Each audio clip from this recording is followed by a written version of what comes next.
Hello and welcome to Run Testers. My name's Nick and this is our full review of the Puma ForeverRun Nitro 2.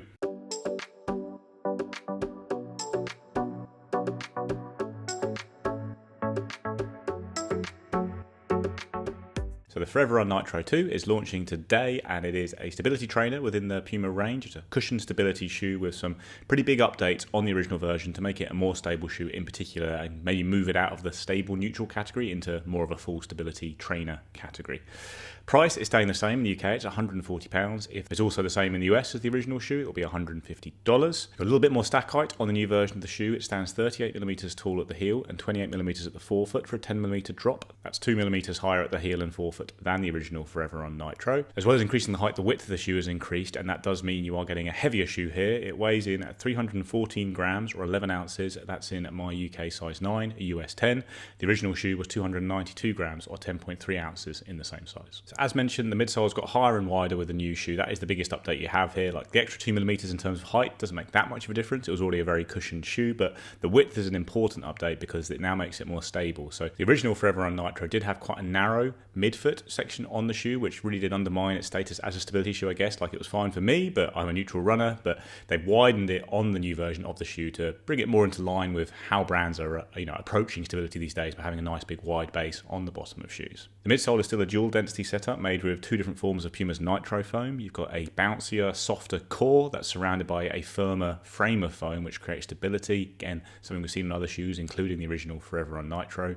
Puma does say it's improved the Nitro foam in this shoe, but I don't know exactly what that amounts to in terms of if it's different materials or the same foam slightly rejigged, but it is an improved version of their nitrogen-infused foam. Along with that frame of firmer foam to create stability, the shoe also has sidewalls of foam for your foot to sit within.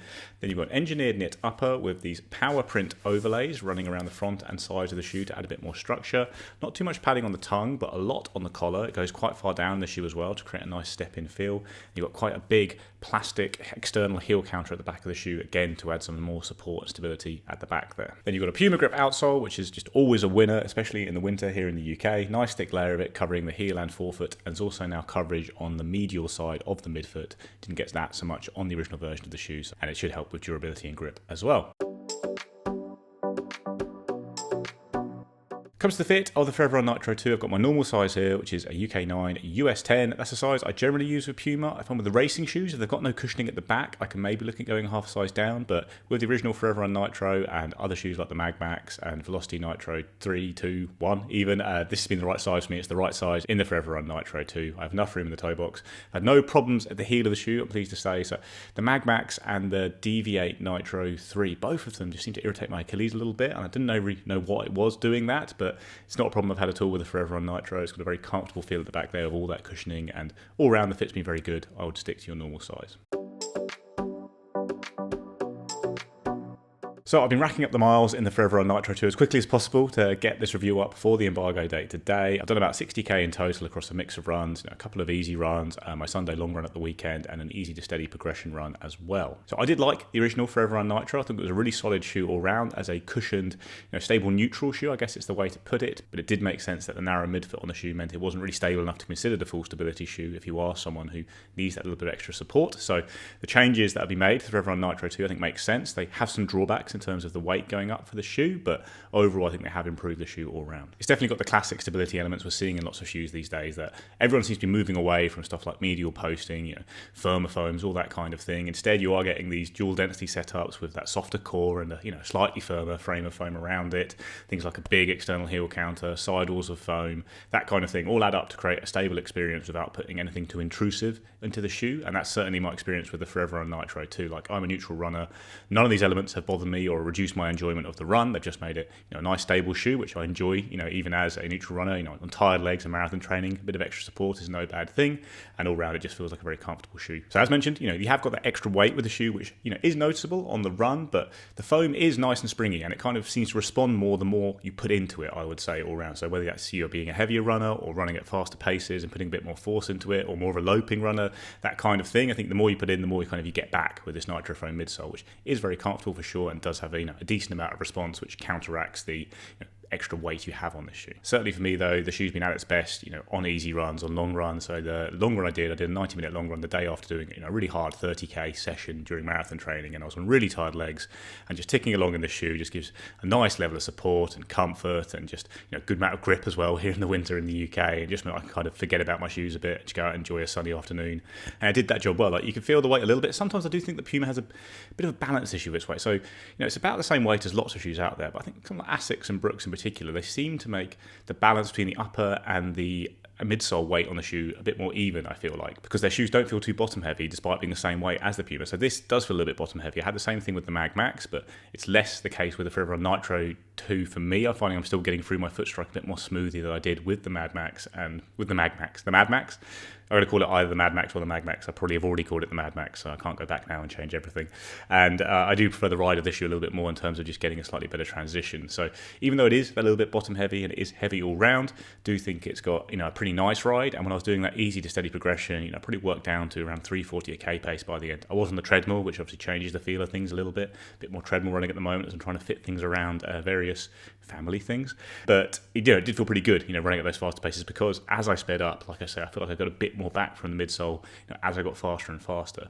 And it might mean if you're a heavier runner than me, someone who puts a bit more force into the shoe, maybe through running style or through weight or through speed, you might get even more enjoyment out of this midsole than I did, which was plenty of enjoyment. Other thing I'd say, in terms of the geometry of the shoe, you've got the 10mm drop here. You get a slightly more kind of snappy ride through, more traditional ride through than you do with more rocket shoes. Overall, I'd say my preference is for more rocket shoes. So something like the Saucony Hurricane 24 is a similar setup, but has more of a rocket ride, which tend to smooth out my running style a bit more as a heel striker. And I do think if I was looking at longer hard runs in the ForeverRun Nitro 2, I might get a bit of forefoot discomfort snapping through, but it wasn't a problem at all, kind of an easy long run or anything like that. So yeah, it's still got a fairly smoothish ride, but that ride setup is a bit different to lots of shoes on the market these days that have more rocket feels or lower drops. So, verdict on the ForeverRun Nitro 2. I think this is a really solid update to the shoe that does make it more suitable as a stability shoe. It brings it more into line with the rival shoes on the market, whilst retaining some key Puma elements here, which that Nitro foam in the midsole, I do like that a lot. Obviously love the Puma grip outsole, and the fact it's slightly cheaper than a lot of their main competitors, which often happens with Puma shoes. If you're looking at the ForeverRun Nitro at $140 or $150, most of these competitors would probably be more at the £160 or dollars mark. So you're making a little saving here for what is a really good shoe that I think beats out something like the Asics Gel Kayano 31 on performance. I like the feel of the Puma a bit more.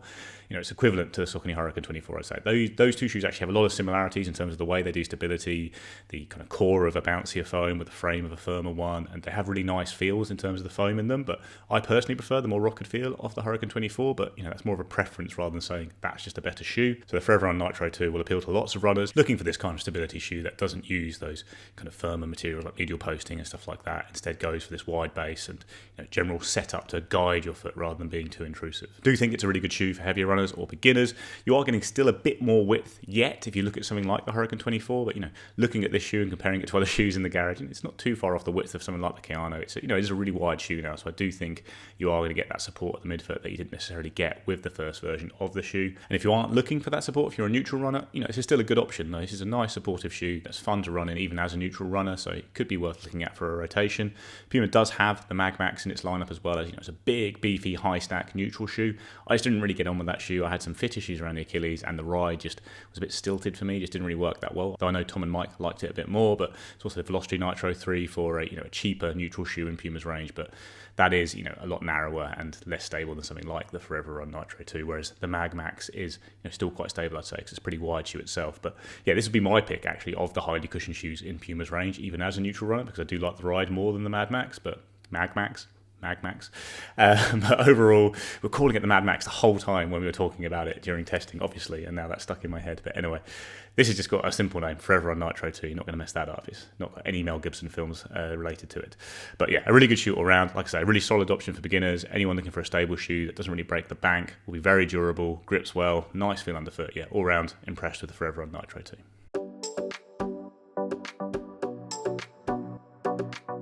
That's our review of the Puma ForeverRun Nitro 2. Let us know what you think in the comments below. Please like and subscribe, ring the little bell, and we'll see you next time.